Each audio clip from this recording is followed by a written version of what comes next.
Welcome to our poster, No Justice, No Resilience, Abolition of Police and Prisons as Hazard Mitigation. My name is Darian Williams. I'm from Massachusetts Institute of Technology.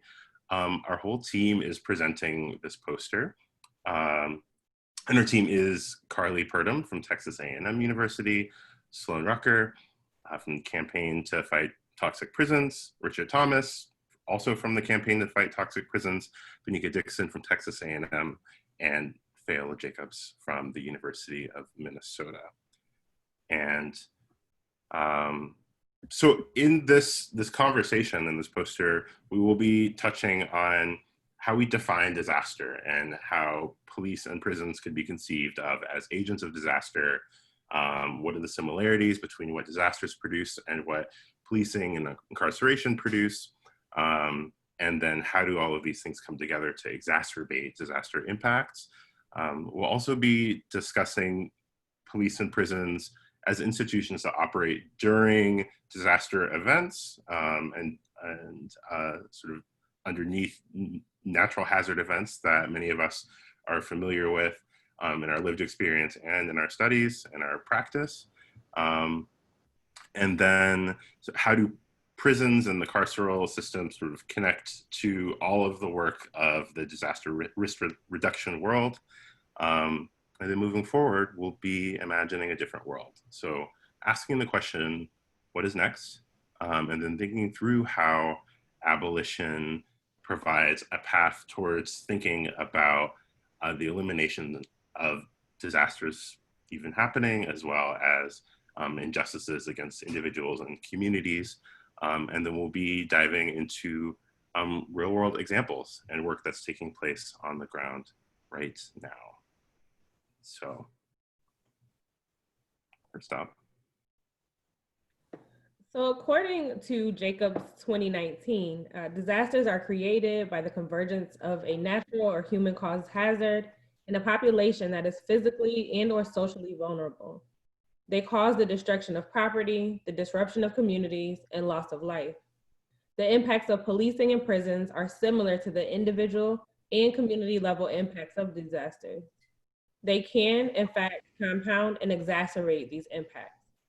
Whether we refer to it as social vulnerability, oppression, colonization, or exploitation, both disasters and incarceration are known to disproportionately impact communities of color, particularly Black, Indigenous, as well as LGBTQ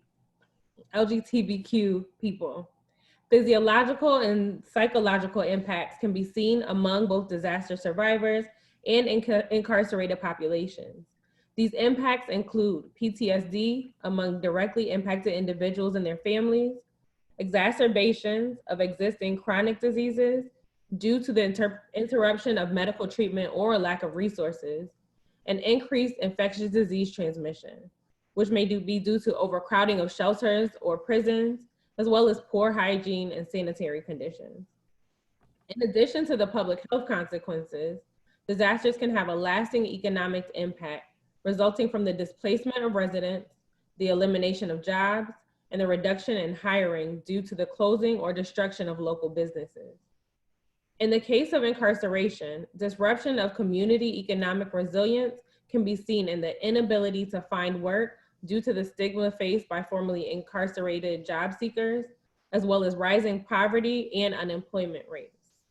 The community-imposed stigma that is faced by both disaster survivors and formerly incarcerated individuals makes recovery personally and collectively challenging.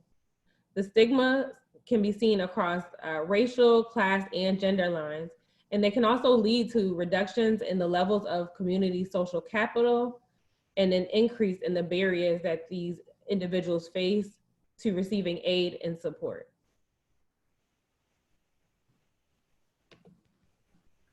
Next. Great. So we're going to talk about police and prisons and disasters. I'm going to be talking about these issues specifically to highlight some key themes that tie abolition work and disasters together. So talking about police and their role in disasters and what policing looks like in disasters, Police are one of several types of emergency responders in disasters, among emergency management, fire, and emergency medical services. And in disasters, police and law enforcement agencies typically function as paramilitary structures. Their role in disasters is to maintain order. They enforce evacuation orders, although they have limited means to really do so. They perform crowd control, control flow of traffic, protect property, mitigate looting and crime. And again, their primary role is to respond to threats to law and order. So one of the key issues here is that function is dependent on something that disaster scholars and practitioners talk about as a very common misconception about how disasters impact communities and how people respond to them. Primarily the belief that with a disaster there will be social breakdown and mass waves of crime and looting. And although this is a common belief among many people, it is often dependent and reflected in law enforcement agencies to show why they have a certain role in disasters. However, evidence from disaster scholars have shown that this response, this idea that communities are going to respond in these kind of violent and deviant ways in a disaster, have been shown time and time again to not be true. And that evidence shows that communities and individuals actually respond in pro-social ways. They take care of each other, their community ties are strengthened, and criminal activity has been found to be very uncommon in the wake of disasters. But the insistence that this is how communities will respond, that they will respond with chaos and mass fear and deviant behavior, that's how people will respond in disasters, leads to decisions and actions that are actually detrimental to community response and recovery. For example, it makes people fear taking protective actions like evacuating, the belief that people are going to respond in a way that's not helpful or that may be violent or criminal prevents people from taking actions that would otherwise protect them, especially when we know that the evidence shows that that is very uncommon in disasters. And there's very little research on really the impact of policing in disasters on communities. But studies have brought up several issues that are focus on some issues with policing in the disaster context. For example, the issue of role abandonment, where police and law enforcement, like all emergency responders, have to weigh responding with helping their own communities and families during an event. And although it is uncommon, it has happened where law enforcement has abandoned their roles during events. The more common issues are police misconduct, where police and law enforcement engage in the same criminal behavior and activities that are kind of shown to make communities fearful, such as theft and looting. Issues of abuse of authority, where police sexual misconduct runs rampant in the field, accounting for 9% of reported police misconduct. And that kind of misconduct can happen more, the populations who are experiencing a disaster are more vulnerable to police misconduct like brutality and sexual violence. And then to shift to talking about prisons. Prisons and disasters are a increasingly attended to subject, though they have been relatively ignored in the past in this field. Prisons are socially and geographically isolated, making incarcerated populations extremely vulnerable. In the US and abroad, facilities are overcrowded and over capacity, meaning they're holding more individuals than they were ever designed to hold, and they don't have the resources day to day to provide for their needs. And these conditions are become exacerbated and even more intensified in the wake of a disaster. Prisons are expensive to build, so in the past, considerations for exposure to hazards has been low priority when seeking out tracts of cheap land.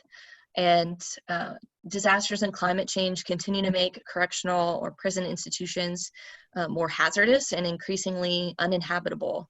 And this is one way that disaster agencies have attempted to intervene is by providing funding to make changes to make them less hazardous, but this is only acted as sort of a band-aid because the changes that would need to happen to make these institutions less hazardous would be so overwhelmingly expensive that they are not taken on. And prisons are a difficult population to respond to, especially during disasters.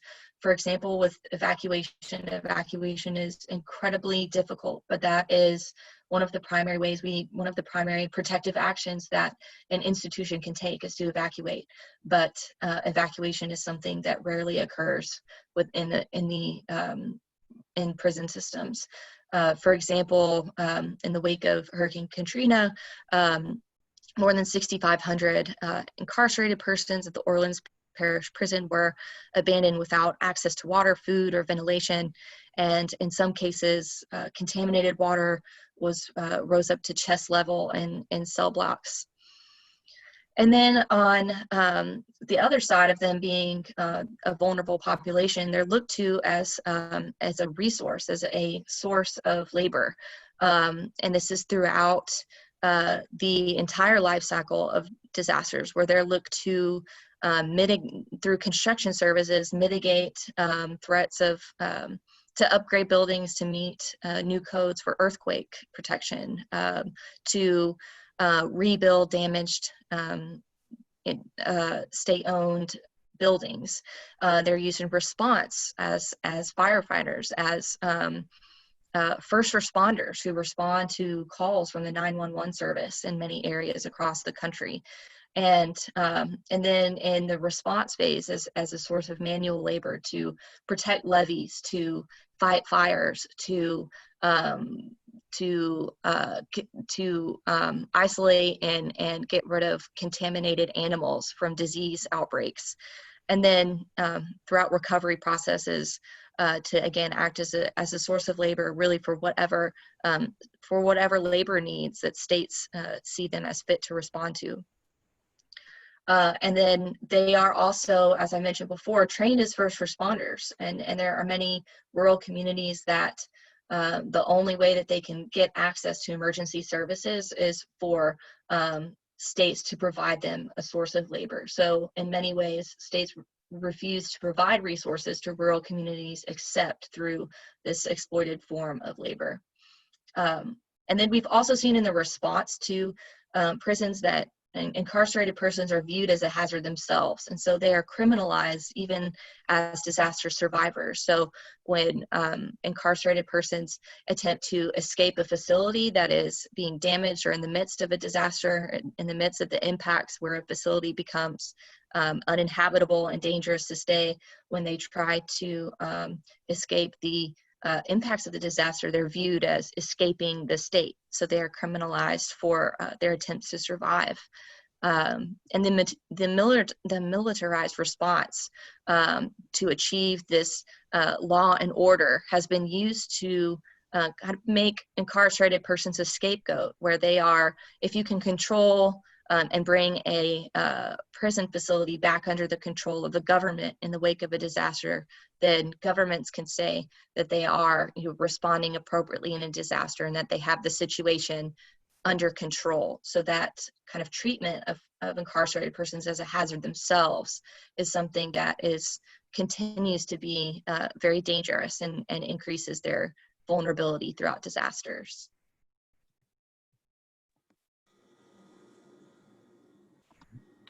So going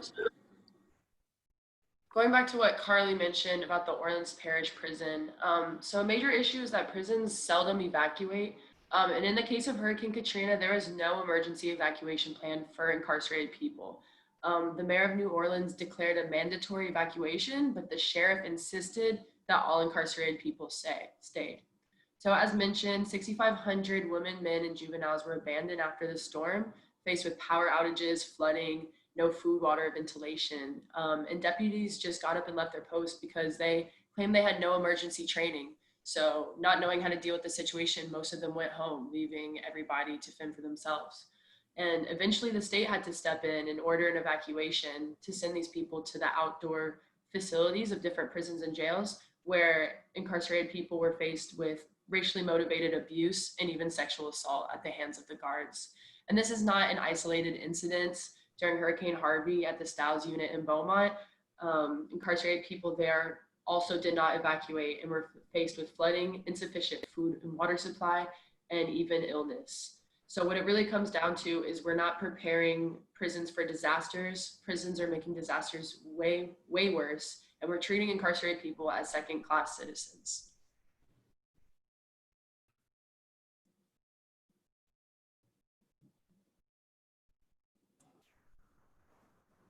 So as we see on the next slide, FEMA describes mitigation as the effort to reduce loss of life and property by lessening the impact of disasters.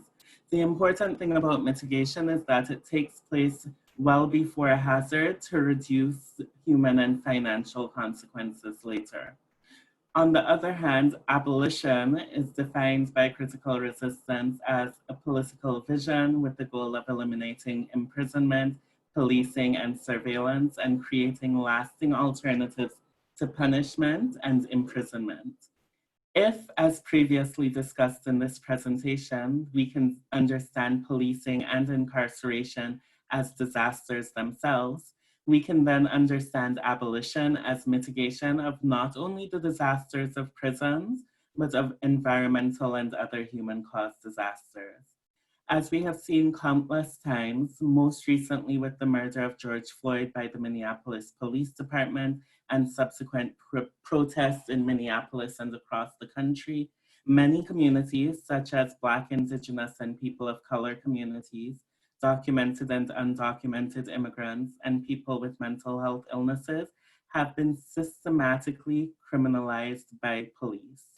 Using police during post-disaster situations does not create a sense of safety for many people and communities.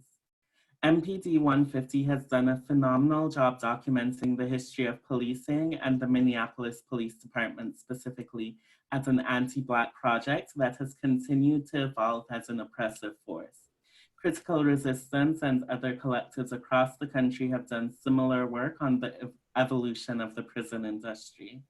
But yet, the Marshall Project found that over $80 billion is spent on the prison industry each year, and Bloomberg reported over $115 billion was being spent on policing, numbers that are increasing despite decreased crimes. So what can we do with these budgets instead? Well, the National Institute of Building Sciences found in a 2019 study that every $1 spent on mitigation saves $6 in damage and recovery. Defunding police and prisons would make resources available for community safety initiatives, including hazard mitigation. This money could be spent on crime prevention in the form of increased social services that decrease poverty, training specialized personnel as hazard mitigation officers, conflict resolution experts, search and rescue workers, mental health counselors for before, during, and after disaster events, and investing in more traditional structural and non-structural hazard mitigation. Next, we turn to an example of decarceration. So one ongoing effort is Louisiana's decarceration work. So historically, Louisiana has had the highest rate of incarceration in the United States. Adult corrections was the state's third largest expenditure after healthcare and education. So in order to really mitigate this, in 2017, a 10-bill prison reform package was passed to decrease incarceration rates by 10% over the next 10 years. So the bills included various provisions to reduce prison sentences, steer less serious offenses away from prisons, and increase the use of alternatives such as probation. So the estimated savings from this project would be $262 million, 70% of which would go to local programs to reduce recidivism and support victims of crime. So that's $183,400,000 that we're now taking away from prisons to put into communities to help heal.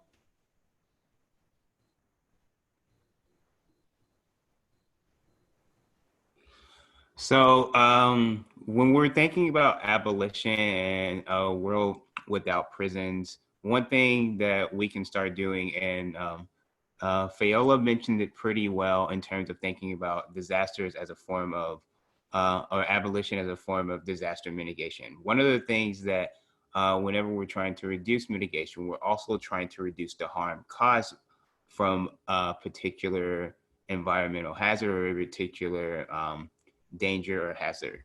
So two ways of that abolitionists seek to do that is through both restorative justice and transformative justice practices. Restorative justice programs and practices repair and prevent harm by addressing the needs of all involved in the incident. So that includes the person that's been victimized by the harm, as well as all the factors and situations that cause the harm to begin with. When harm is so when we talk about restorative justice, we're talking about all the different set of practices that are used to both address the harm at both the individual and a community level. So three main questions that restorative justice works to, or people who use restorative justice seek to know about is: who was harmed?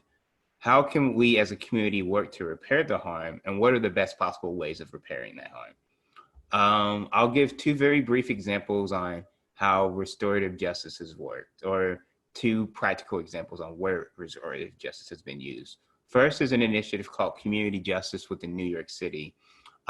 Basically, when we're talking about restorative justice practices, those are practices that typically work within the confines of the criminal justice system, such as the common justice. So they looked at so those who were working with the Community Justice Initiative, they worked with youth who were charged of assault and robbery and burglary, and they worked with the individuals and those who have been victimized to determine what's a good outcome, or what's a better way to hold everybody in that situation more accountable. And another approach of using restorative justice comes from the Grumsford family religious organization. This was used to talk about restorative justice in terms of more violent crimes such as murder.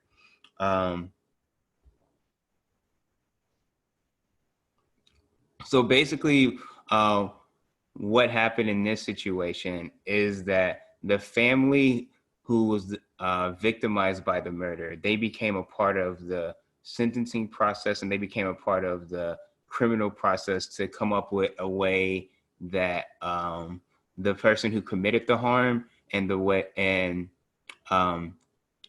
family who was victimized by the harm, they worked together with the judge to think of a strategy to create a true sense of accountability outside of normal criminal justice practices. So on from restorative justice, we also have transformative justice. So a difference between restorative justice and transformative justice is that transformative justice works completely outside of the criminal punish system. And it is an alternative view of justice that acknowledges individual experiences and identities and works to actively resist the state and the entire criminal injustice system. It aims to address and confront those who are oppressed on all levels, and it is an integral part of accountability and healing. Individual justice and collective liberation are two important points when thinking about transformative justice practices. Another key is that transformative justice examines the conditions of violence and the conditions that cause harm, or in this case, the conditions that led to a particular hazard, as we've been discussing it throughout this presentation. And it looks to transform them in order to achieve justice, not just for the individual, but for the entire community as a whole. And it can be, transformative justice can be viewed as both a liberating politic and an approach to securing justice. So some of the key aspects of transformative justice, it seeks to create a healing environment for everybody that's been involved in the harm. It involves building the community members' capacities so they can support through intervention, and involves healing and taking accountability. The last part about what transformative justice does, it builds skills to prevent violence from occurring, and it helps, and it builds communal resources in order to stop systems of violence and systems that create harm to begin with. I'll briefly go over one example of how transformative justice has been utilized. And the example I'll use is the Sister to Sister organization in New York City. So in New York, in one of the boroughs in New York, community of females of color, they're experiencing a lot of violence in their neighborhood, and police and prison, they understood that policing in prison was not very helpful for them to deal with interpersonal violence, domestic violence, and then other forms of harm that happened to their community. So what they did is that they created two particular things that are important. First, they created a call line, and the call line basically allowed them to call each other whenever they wanted to report an issue of violence or something, or harm that have impacted their community. When they did this, every member and participant in the community, they came together to think about what are some alternative solutions that they could think of on how to address said harm and how to prevent said harm from happening again. And the other major thing they did, they collectively met in what they called a sister circle. And sister circle was actually based on some research that they had done on some indigenous practices to justice. And basically in the sister circle, these women, they would meet together, discuss the things that were happening in their lives and ways to hold each other accountable. And they held each other accountable for not only violence that was happening, but also various other things that are happening in their community. So rather than relying on outside sources, they tried to engage in proactive behavior as a way of mitigating harm in their daily lives.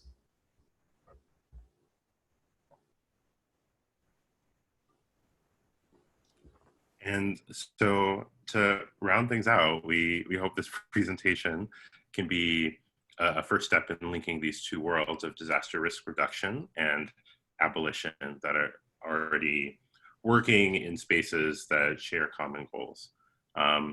This whole collaboration has been a joy so far, and we are really grateful that it's been guided by our collaborators, Sloan and Richard from the Campaign to Fight Toxic Prisons. And the digital version of this poster does include links to that organization's work, as well as a wide variety of organizations engaged in this work. And this is a diversity of sources, from text to video to audio. So thank you for coming to our poster.